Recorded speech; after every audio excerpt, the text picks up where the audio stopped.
पक्षाचे सर्वपक्षीय नेते, सर्व उपस्थित नागरिक या उत्स्फूर्तपणे सगळे रस्त्यावर उतरलाय. खरोखर तुम्हाला ज्यावेळी जेवढे धन्यवाद कमी आहे. मला कोल्हापूरची आठवण होते या निमित्तानं. कोल्हापूर शहरानं अशाच पद्धतीने सगळे नागरिक एकजूट झाले आणि तिथे कोल्हापूर महापालिकेने करार केलेला असताना सुद्धा तिथली जे काही जकातीसाठी किंवा टोल होता तो टोल रद्द झाला.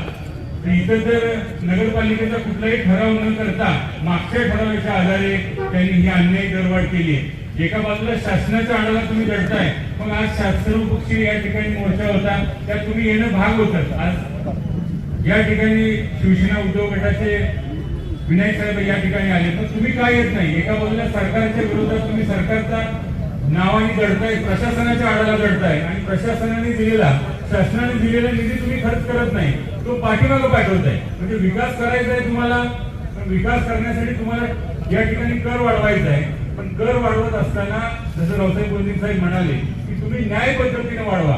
आज पलूस शहर हे कृष्णा नदीपासून 7-8 किलोमीटरवर आहे. तिथं 5 दिवस पाणी सुटत नाही, पण विटासारख्या शहरामध्ये 24 तास पाणी आहे. या गोष्टीचं सत्ताधाऱ्यांनी आत्मपरीक्षण करण्याची गरज आहे. आज दिगंबर दादा अत्यंत चांगल्या पद्धतीने विरोधी पक्ष नेत्याची भूमिका बजावत आहेत.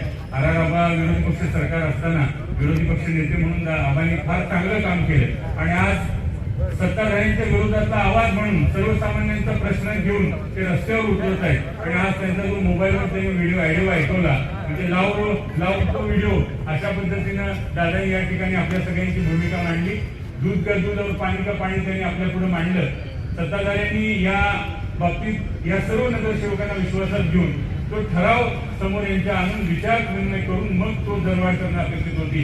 मला आपल्या सगळ्यांना एकच या निमित्तानं आवाहन करायचं आहे, याच पद्धतीनं आपण सर्व एकत्र येऊया आणि अन्याय दरवाढ रद्द झाल्याशिवाय आपण हे आंदोलन, आपला मोर्चा, आपण हे जो काही निषेध व्यक्त केलाय तो यशस्वी करूया, एवढं सगळ्यांना आवाहन करतो. पोलिसांना मनापासून धन्यवाद देतो. आधीच आपण विचार केला तर 70% आपण सगळे त्या म्हणजे आज आपण झालेली चूक आपण सगळी सुधारतोय.